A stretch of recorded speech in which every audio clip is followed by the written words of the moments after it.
Billy. And what he said that stuck in my mind more than anything that I've used over and over again is, two sickos don't make a well-off. Does it still hold true today? Does it still hold? Okay, this is Billy.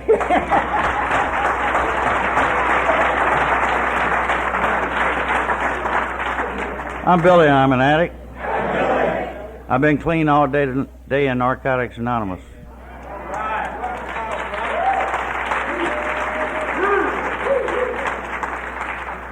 And I guess that's what I have the most to be grateful for today, is just for today, that I've been clean through this program and through you people.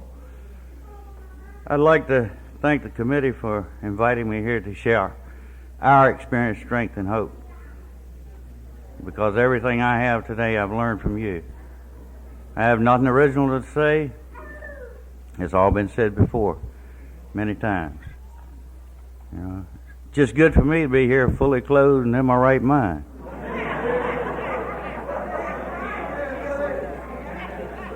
I say that for a particular reason, because it's like 15 years ago I was crawling around on my hands and knees with shackles and chains in a criminally insane ward. And today I live through this program. You people gave me that privilege. You know, our disease is one of attitudes, personalities, a general negative outlook on life that's deep-rooted in fear, insecurity, and low self-esteem. When you couple that with the obsession, the fixed idea that takes it back time and time again after using whatever it is that we use or some substitute. Compulsion, after picking up and using whatever that is or some substitute, is doomed to repeat itself over and over again. And the third thing is denial. Not me. I don't have a problem.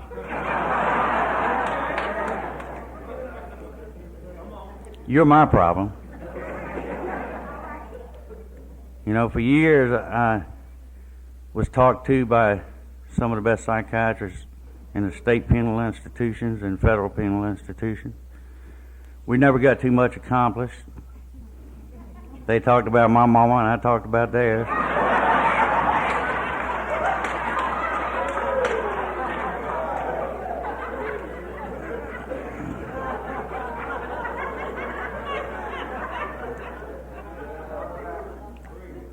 They medicated me. They told me I was crazy and I was a nut.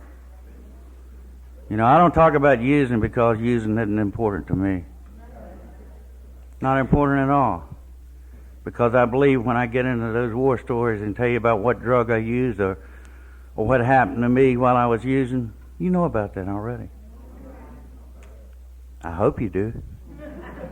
If you don't, you're in the wrong place. I know what got me here to the program of Narcotics Anonymous. Excruciating pain. And that's what keeps me here in Narcotics Anonymous a lot of times. One simple thing that I found out, that I can't live today on yesterday's recovery. You know, for me, each day, and that's the reason I say what I say every time I'm in a meeting and introduce myself. I'm Billy, I'm an addict. I've been clean all day today in Narcotics Anonymous. Because that's all I really have. There's no guarantee about tomorrow. You know, our addiction is so powerful and so strong that it wants to stand me in the corner and slit my throat. A lot of times, you know. But I have something to defeat that today. That's a program of recovery that I found here in these rooms. You know, when I got here, I didn't want to be here. You know, I'd been to that other fellowship off and on for 20-some years. I went to my first meeting there in 1959. I didn't get clean. I had a sponsor in that other fellowship that gave me my first white book and pointed me the way to Narcotics Anonymous in 1980. I've been clean ever since.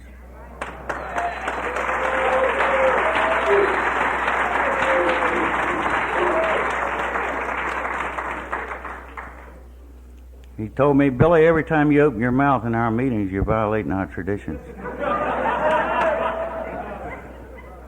That's because I was talking about specific drugs and drug addiction. And he simply told me, we only deal with one thing here, and we don't understand where you're coming from. And I didn't understand that. They didn't have Narcotics Anonymous. They only had one meeting. I went through treatment approximately 15 or 16 times, 28-day programs. I spent a little over 14 years of my life in penitentiaries, criminally insane wards, and various other goonie roosts throughout the country. You know, when I got here, I was beat, and they had a T-shirt at a convention back in 1985 from North Carolina. It says, talked about surrender, talked about to be whooped, WHUPPED, and that's what I was when I got here.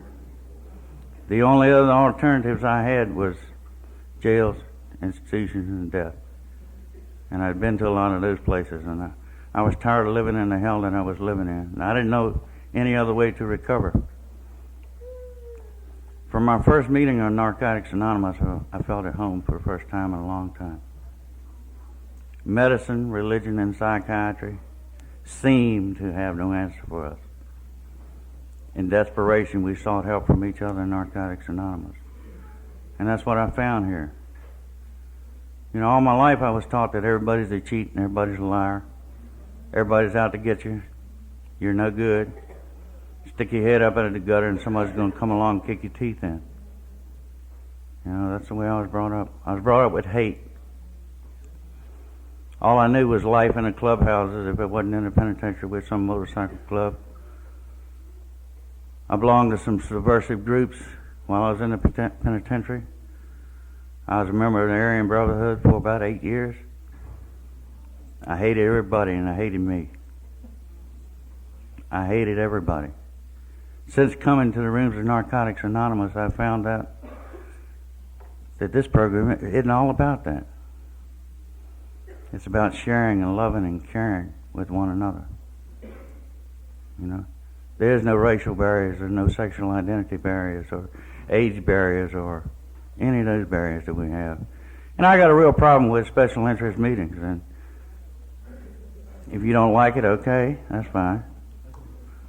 But my preference is that I don't believe anybody in Narcotics Anonymous is special. And I talk from experience when I say that, because from my background, I've came to a point now that everybody in Narcotics Anonymous has some message for me. It's whether I'm willing to listen to that or not. And through sponsorship and having a sponsor that has a sponsor that has a sponsor that has a sponsor that comes to meetings only at Narcotics Anonymous is what helped me stay clean today. I've learned a lot from people. Today I'm fortunate enough to have 2 people here with me tonight that I sponsor. I have another friend from Miami that came up just to visit. And they probably know more about me than my own mother knew about me. And I know my sponsor knows a lot more than my mother ever knew about me. You know, we've developed over the years a thing of trust. And people that I sponsor as well as my sponsor never tell me what to do. They share their experience, strength, and hope. Because when somebody tells me what to do, I get an attitude, you know. I'm an addict. I'm going to do what the hell I want to do, regardless of the consequences. And I'm glad that my sponsors allowed me the freedom to do that. He's never told me you should do this and you should do that and you shouldn't do this. That's not necessary, you know. And I go bitching and crying to him a lot of times about, why is this happening to me? You know, I got X number of years in the program and all that stuff. And he'll look at me and say, Billy, how long you been clean? I said, about 12 years, a little over 12 years now. I said, how long were you out there using? I said, about 26, 27 years. He said, do we need to continue this conversation?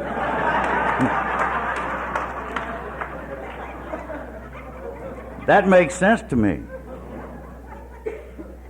You know, talking about this special interest thing, you know, through shared experience with other people today, I have the privilege of sponsoring 2 black people, 2 gay people, a biker, a college student, and a business person. And I know that I'm no different from any of those people. Through our shared experience, we've learned to know that we're all the same. We have all the same feelings, the same thoughts, the same ideas.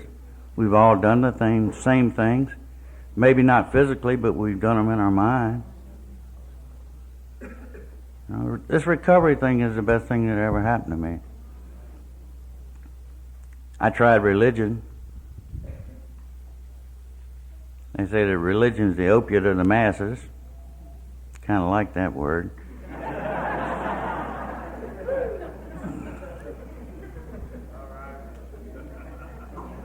I went through the motions of being saved and those things you do in church, and I felt real uncomfortable at the time. They said, well, come as you are. When I came like I was, they were ready to kick my butt out of there. You know, I took other people's lives, and I shared that with some people there, and it, you know, just like in Narcotics Anonymous, they don't gossip, they're just concerned, you know.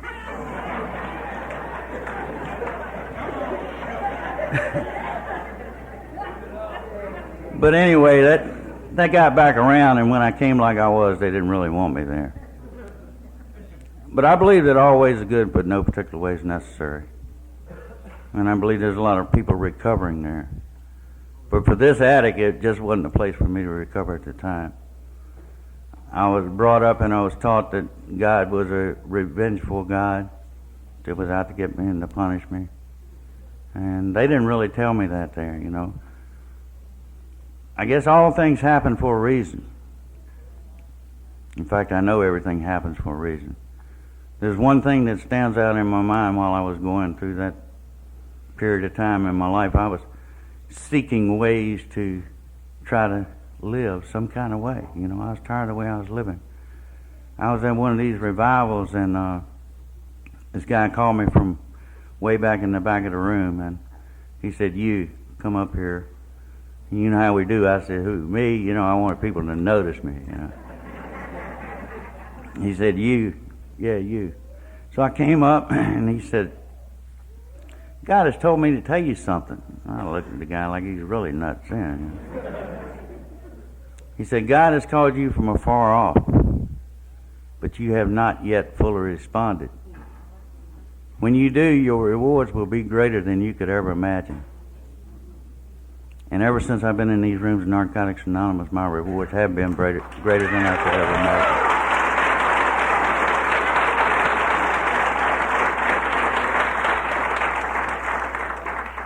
I was talking to a man before the meeting, and he said, "Are you ready to speak?" I said, "I'm not here to speak."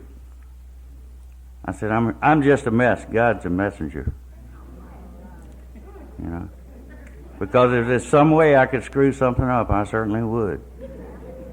You know, I never think about what I'm going to say when I get up here to talk. Because ever since I took the first initial third step in my life ain't none of my business now. As hard as I try to make it my business, it ain't my business. I still have a lot of defects of character. And my sponsor reminds me of that constantly. About the clean time thing. He told me, he said, "Billy, you're only as well as your smallest negative thought." And that blows me away. I keep ever mindful of that I'm only as well as my smallest negative thought. Because I have some real major negative thoughts. I don't always know the answers. I don't want to know the answers today.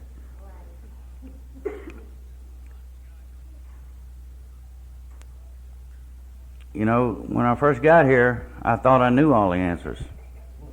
I'd been conditioned to go into all those treatment centers and places, and I thought I knew as much as the counselors there and everything else, and I knew what Joe Blow was going to say over there before he said it. You know how we do. We know.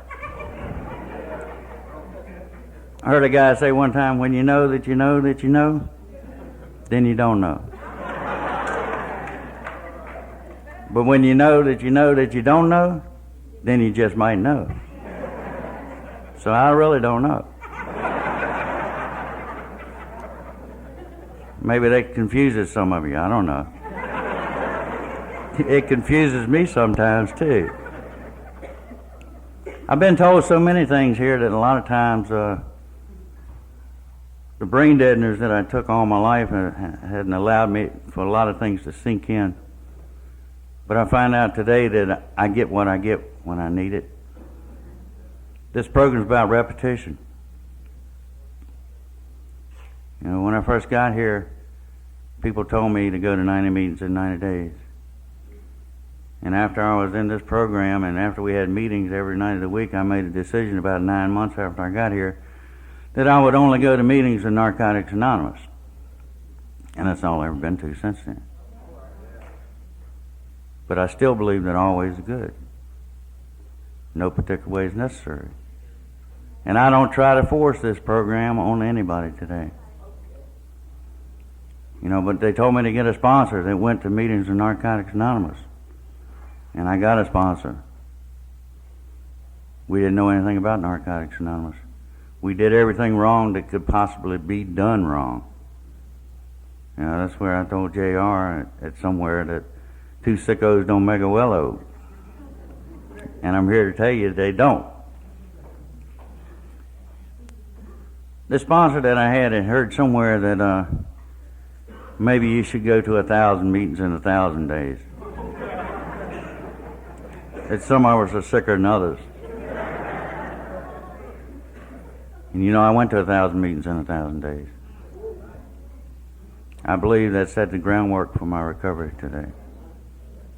Through repetition. Because a lot of times I didn't want to be in meetings. When I first got here, I especially didn't want to be in meetings. I still had all that hate and stuff with me. I threw chairs at people. I started fights. I packed a pistol. I looked at people and said, "What the hell are you looking at? I don't like you any damn way."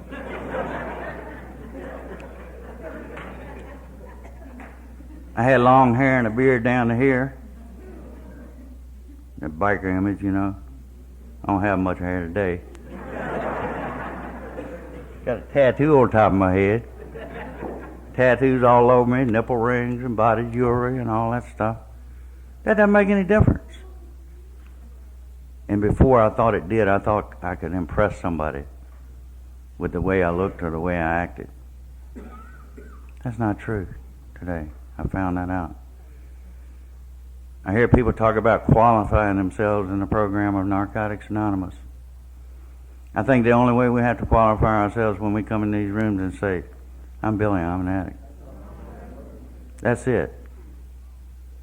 All that stuff about what you used or how much you used and all those things we talk about in our basic text aren't important. It's only in what you want to do about your problem and how we can help.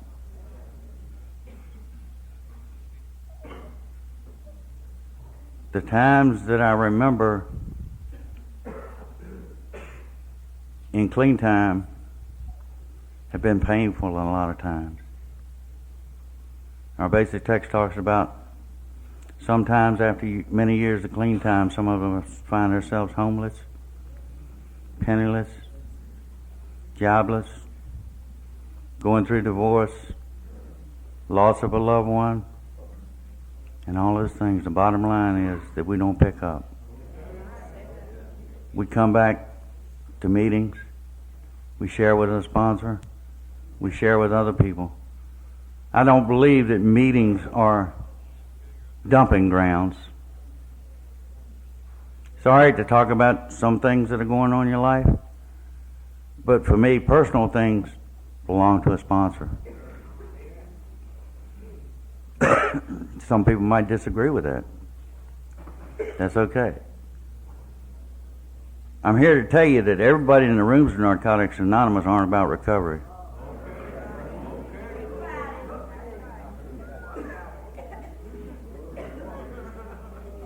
Some people are here for various other sundry reasons. Some people are here at this convention for other reasons other than recovery. But I hope and pray that you find what I found in these rooms while you're here. You know, because I've been in that same situation where I came to conventions to get laid, looking for something, lusting for something, and I usually found it.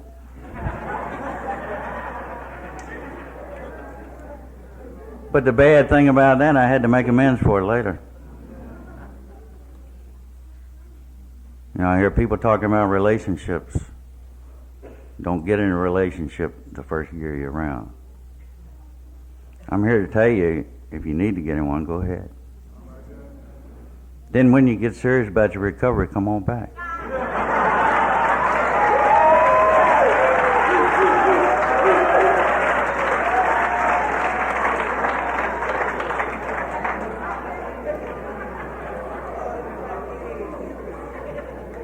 That's what I had to do.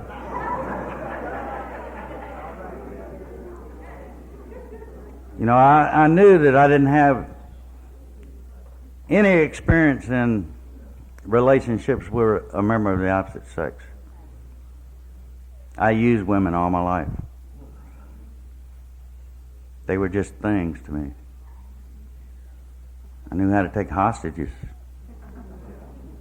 I knew how to mistreat women.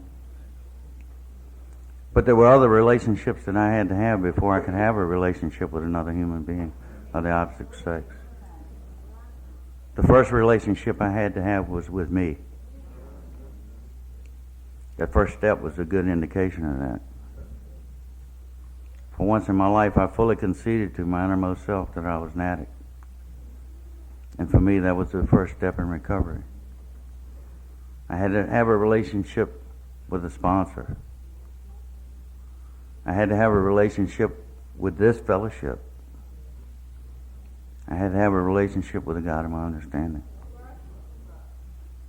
And that God of my understanding is one of my most precious relationships that I have today. I was told a long time ago that God's love wasn't contingent upon what I thought or how I felt. That God went right on loving me, regardless. And He loved me just as much while I was out there shooting people and stabbing people and doing the things that I did while I was out there in my addiction. That God went right on loving me. That God's love was the same all the time. And for me, that was a real awakening. I was told early on that the only place I was going to ever find God was look deep within myself.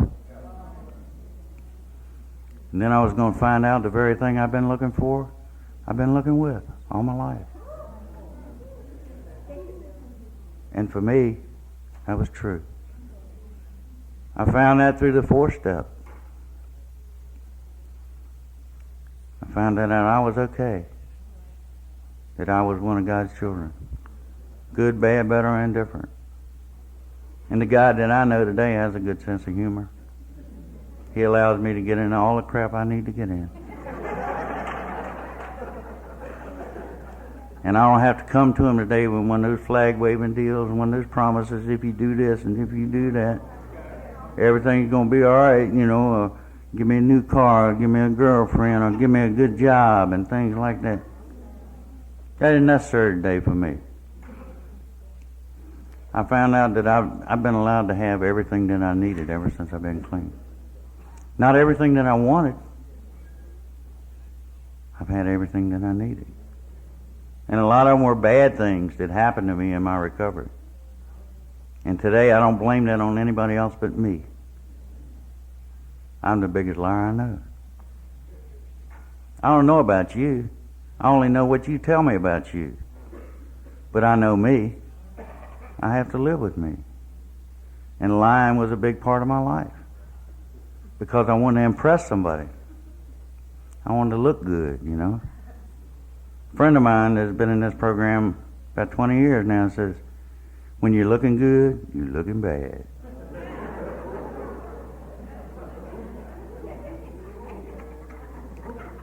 Same guy told me, said, humility is a funny thing. Once you think you got it, then you lost it. I've been told things since I've been in these rooms that people had no business telling me.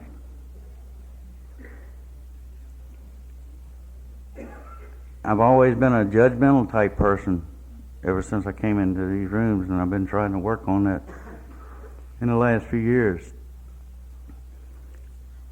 I know today that I don't have to like everybody in Narcotics Anonymous. Everybody in Narcotics Anonymous doesn't have to like me. You know, I got 8, 10, 12 people that I love and I care about that is my real family. People in Narcotics Anonymous, they're my family too.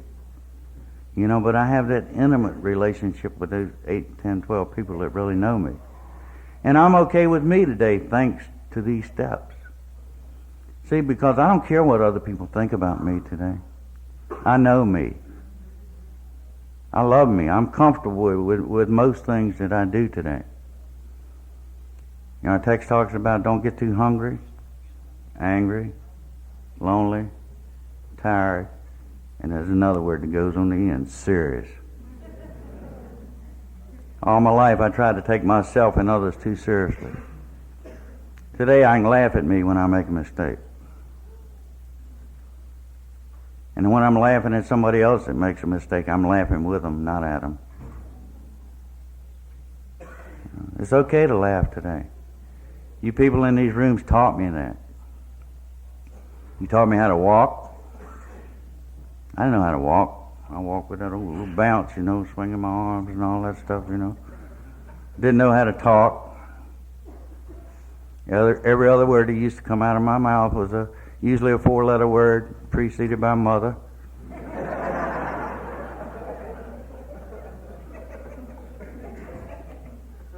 Today I can put 2 or 3 sentences together without using profanities and things like that.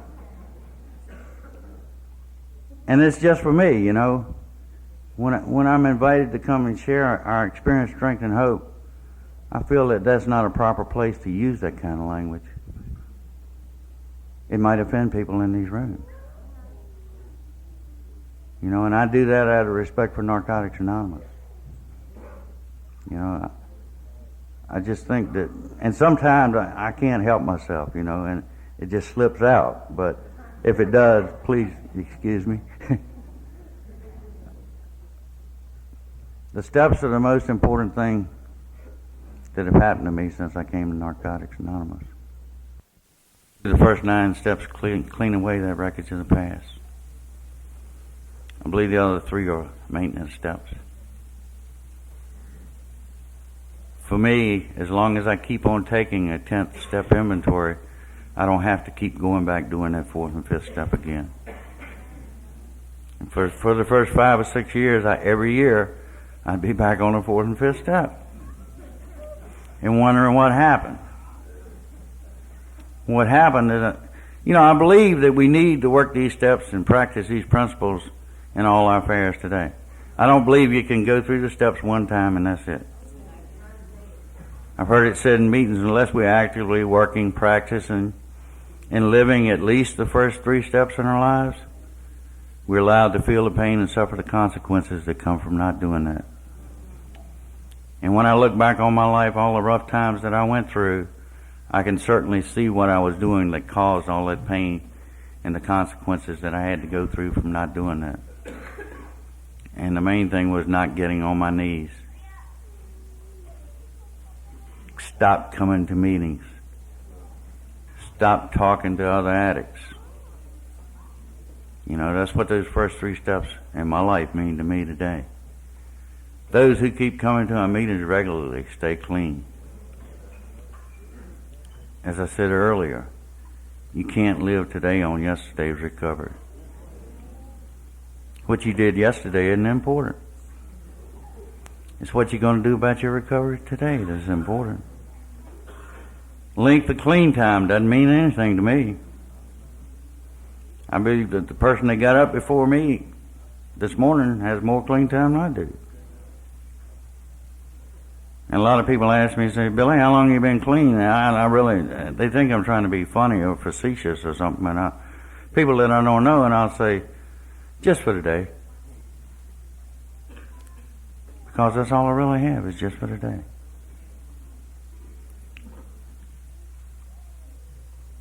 I finally got rid of that first sponsor that I had, and I got another sponsor that showed me about caring for the new person. Every time I ever seen this guy come to a convention or to a meeting, he had a newcomer with him. And he taught me a lot. He taught me something about writing that 10-step inventory. He taught me about writing the steps, period. You know, I always did that mental masturbation thing, you know. There's something magical in writing the steps. I can't say it's magical. There's something real in writing the steps. Because once I was able to start writing the steps, they became real to me.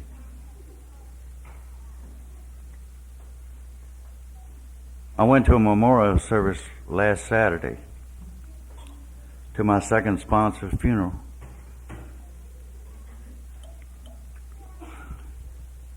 And it wasn't really a sad time. We were all involved in helping getting meetings started on the East Coast in the 1980s. And we had some of the first meetings there. And we formed the Chesapeake Potomac region, and later on we formed the regions of the Virginians. And all of us had a real close rapport at that time because some of the meetings we had to go to were like 100 miles away. We had to go, in order to go to the meetings only in Narcotics Anonymous, sometimes we had to drive 50, 75, 80, 100 miles to go to meetings, and we did that. And we all band together, and we all became one great big family. And those days were really important for me. You know, today Narcotics Anonymous is real available to us all. But I remember the times when Narcotics Anonymous meetings weren't available to us all. And we had some kind of common bond back then that drew us all together. And at his memorial service, there was about 60 people that were involved in that. And out of 100 people that were involved all together in 7 states, that ought to tell you something about this program of Narcotics Anonymous, because there were 50 or 60 of them there at that memorial that was still clean all those years, that were members of Narcotics Anonymous. And we talked about this sponsor of mine that I had in this memorial service. We all stood up and we told about experiences that we had with him while he was alive, and he was the type of person, he had a lot of wit to him, you know, and that's the kind of service that he would have liked. And there were people that have been disassociated themselves with Narcotics Anonymous that were involved in that text issue that we had a long time ago. All those people were there. And all kinds of other members of Narcotics Anonymous were there. And we all got along, and we all met, and we all came for one specific reason. And for me, that was a beautiful day. Larry gave me something that I have the opportunity to give back to other people today. And he was that person that told me that, Billy, you never have to use again. You never have to be alone again. And even after he was gone, he wasn't alone anymore. You know, I'll always be grateful to that guy for what he gave me.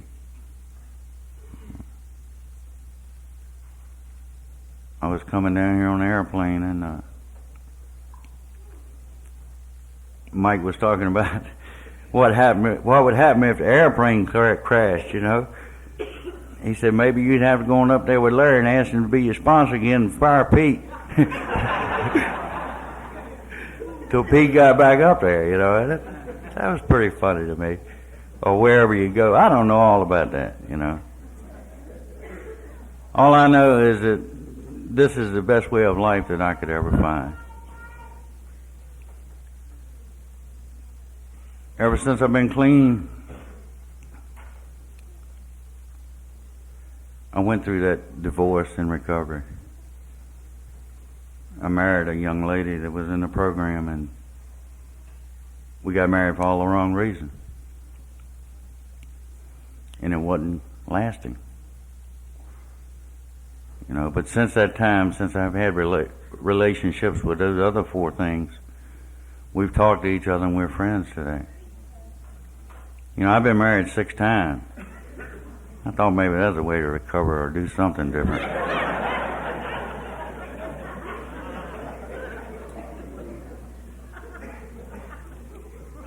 And 5 of those women today I've had to go back and make amends to, and we're friends today. And I did some things to those women that I would never think about doing to myself. And they accepted my amends. I didn't go back and say I was sorry. Sorry ain't gonna get it. You know, I went to my mother after I was clean about 2 years and said, "Mom, I'm sorry." And she said, "I don't want to hear that." Said, "You just running another game on me. You scamming. I don't know what your angle is, but I know something's up."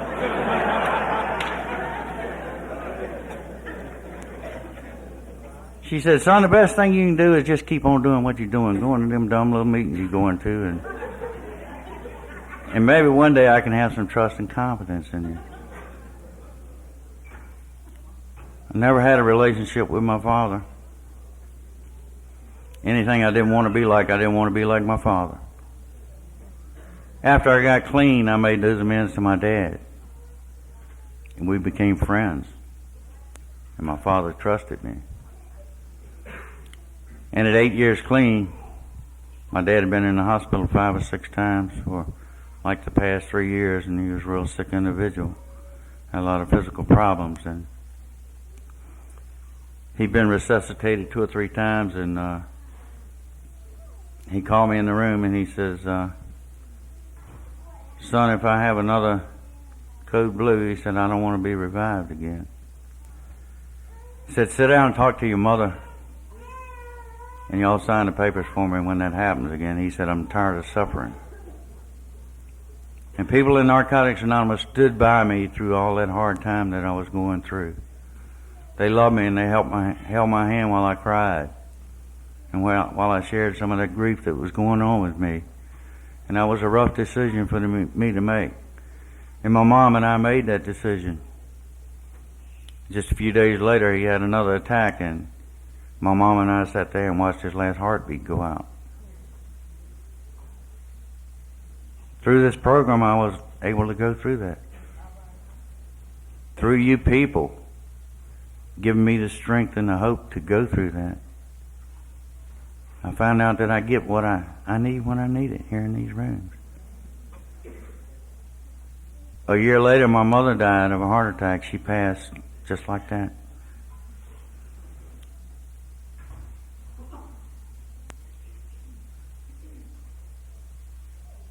I had a daughter. This disease had allowed me to drift away from my daughter, and my mother and dad had adopted my daughter. And when I first got clean, I didn't know how to make amends to her. I thought I could buy amends for her. But that didn't work. I found out that all I had to do was be me and show up. My record was so that the courts wouldn't allow me to see my daughter, although my mom and dad were her legal guardians, you know. And there was a lot of hardships that I had to go through at that time. Since then, my daughter and I have a good relationship today. She got married here about 1.5 years ago. I gave her away at the wedding. Today I'm a granddaddy. I got a grandbaby 4 months old. I don't have to wonder about anymore how I need to make amends. I have a lot of ways today to make amends to my family. I've made amends to a lot of people that I harmed while I was out there. And I thought it was only amends that I needed to make to people that I'd hurt. And my sponsor brought me through that and told me that sometimes, Billy, we aren't able to make some amends to those people that we've actually harmed out there. The only way we can make amends is living amends. Being the best me that I can be today. You know, the courts and the judges told me that I was a menace to society. And if they had it in their power, that they'd lock me up and see that I never saw daylight again. People in those nut wards told me, you're doomed to live here all your life. When I was in the penitentiary, they took me in a little place where they got the electric chair, and the guard said, Billy, you're going to die in here one day. Those people were wrong. You people gave me a new lease on life. I had to make financial amends also. I owed everything and everybody. And I made those amends when I first got clean. Then after I was clean for about 5 years, I started getting all kind of plastic in the mail. Didn't ask for it. They just sent it. I abused that too. Now I'm still making amends for that.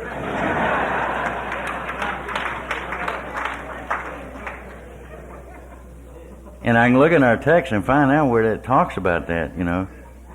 Insanity, making the same mistakes over and over again, expecting different results.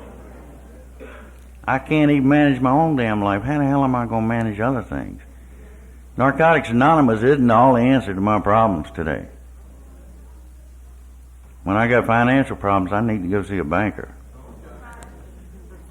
When I got legal problems, I need to go see a lawyer. When I got physical problems, I need to go see a doctor.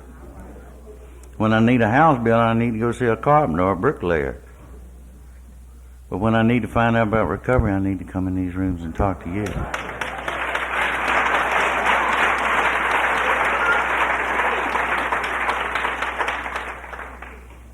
See, all my life I thought that I could find the answer somewhere else. It's when I shared earlier about what you've been looking for, you've been looking with all your life. You can find out how to recover in these rooms. I don't think anybody can tell you how to recover. I think they can share their experience, strength, and hope with you. Today I have a relationship with a member of the opposite sex that I love very much. It's my wife. We've been married 4 years now. We have a good relationship. Our relationship wasn't based on sex. It's based on friendship, trust, and believing in the higher power. We lived together for a year. Total abstinence. During that period of time, we became friends.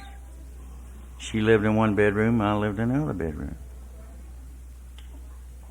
And then we decided, that we'd get married. And we got married. And we've been pretty happy ever since. I don't think we had any major arguments, that knock-down, drag-out stuff, because I don't do that anymore. We've raised our voices a few times, but all in all, it's been a real good relationship. And it's still not based on sex. My wife chose another way to recover. She's an addict. She came to Narcotics Anonymous for the first couple of years that we were married. She goes somewhere else now for her recovery. And that's progress for me, not to criticize and judge and do the other things that I did, and that's what I said. I believe that all ways are good, but no particular way is necessary. She's doing what she needs to do for her. And I have to do what I need to do for me. Our relationship isn't 60-40, it's 50-50. I got a dog. An addict dog.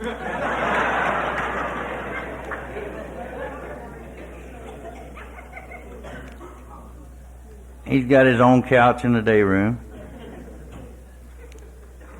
I cook for him. He sleeps in the bed with my wife and I, a 90-pound pit bull.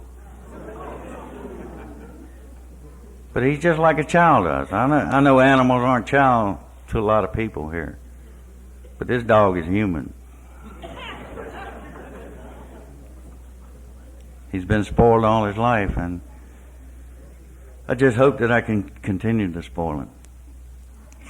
You know, I'm 54 years old. I came to Narcotics Anonymous when I was 42 years old. That tells me there is no age difference in Narcotics Anonymous.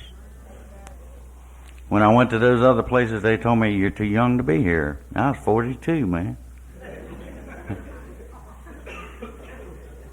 And I've heard some people say in the rooms of Narcotics Anonymous, I've never heard anybody say you're too old to be here. Said, welcome. You're at home.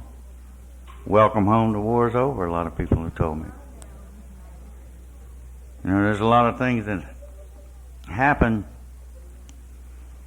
Sometimes I think they happen. I try to analyze and not utilize a lot of times what I've been so freely given here. And that always gets me in a lot of problems. We need to utilize what this program has to offer us. Not to analyze everything. Not to take ourselves so seriously. You know, I can laugh at me today when I make mistakes. It's okay for me to be a fool today. It's okay for me to be wrong today. All my life I thought that I had to impress somebody with all my bull. And today I know I don't have to impress anybody. All I have to do is be the best me that I can be just for today. Sometimes I'm a real poor example for people in these rooms. And that comes from my defects of character. I'm not a perfect person. I've heard it said in meetings that life is a cinch by the inch, but it's hard by the yard. That's just like recovery. It's a cinch by the inch, but it's hard by the yard. You know, I can't have 20 years recovery because I don't have 20 years recovery. When I first got here, I thought I had a lot of recovery. The longer I stay around, the dumber and simpler I get. And then sometimes it's the other way around. It's the closer I am to that next whatever it is that I use that instills in me that sense of arrogance that says, damn you world, it's all right. See, that's what those other things did for me. And some of those substitutes that I used since I've been clean did the same thing for me.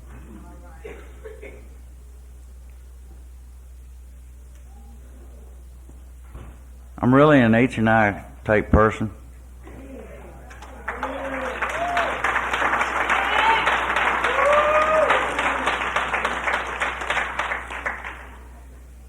In the last couple of months, we've had the opportunity to open a new meeting in my old alma mater.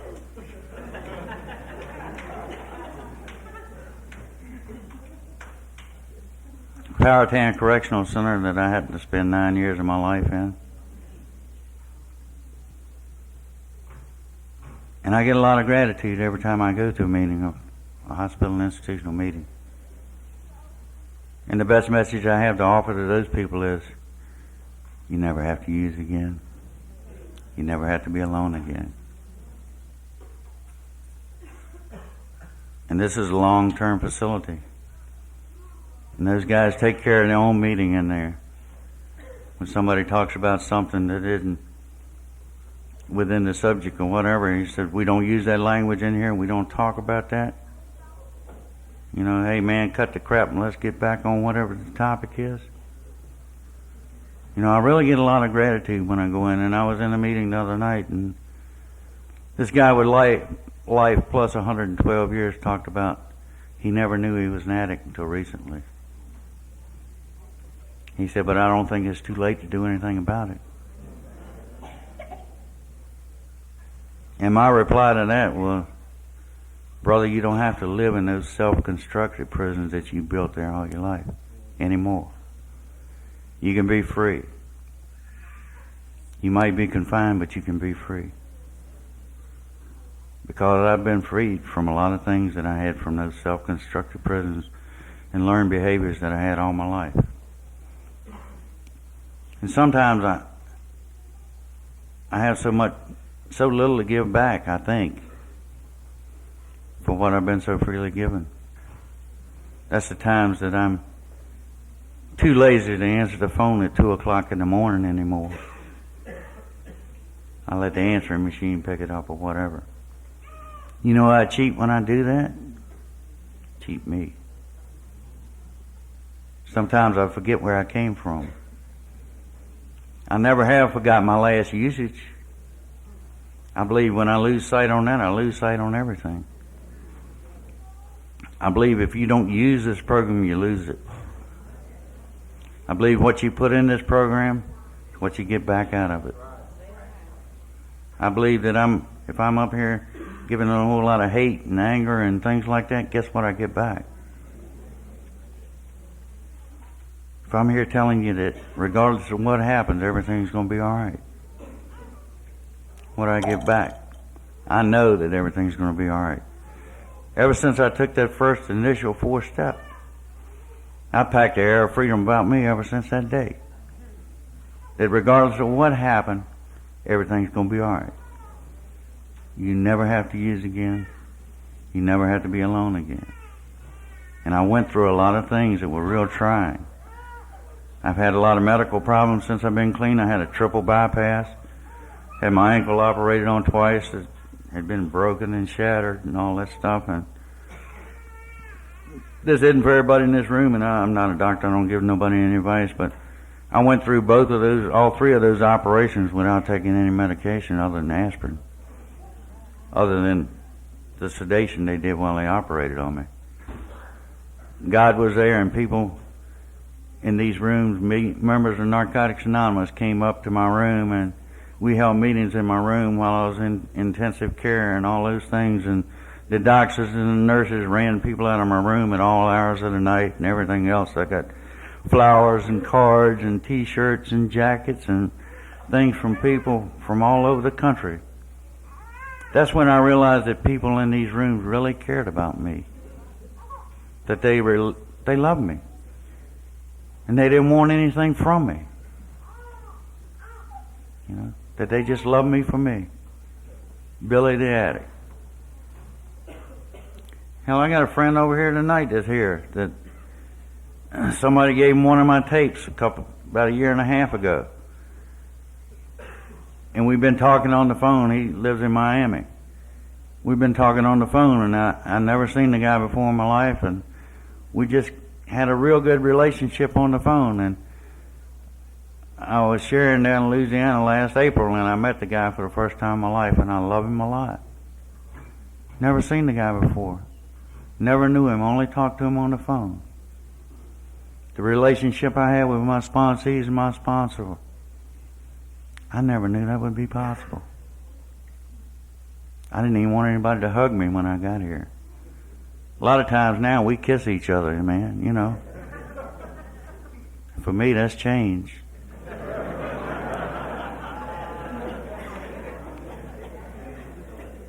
It's just another way of showing affection to one another.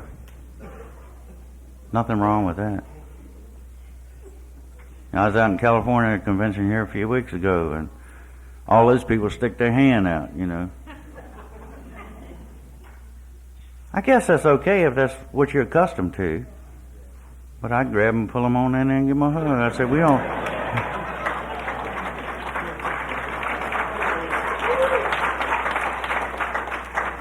we don't do that where I come from.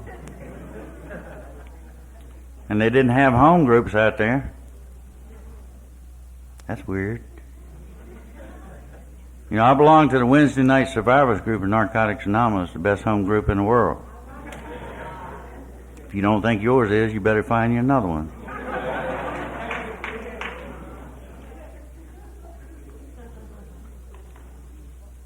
Like I said earlier, I never think about what I'm going to say when I get up here to share. I've heard it said in meetings that the mind will only absorb as much as the ass will endure.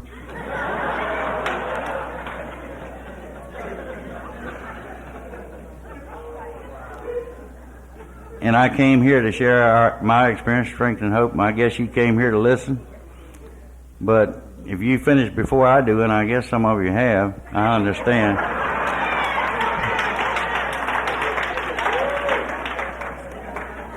I know you have more important things to do than listen to whatever's going on up here. But the message I have to give you tonight is that you never have to use again, you never have to be alone again. I hope and pray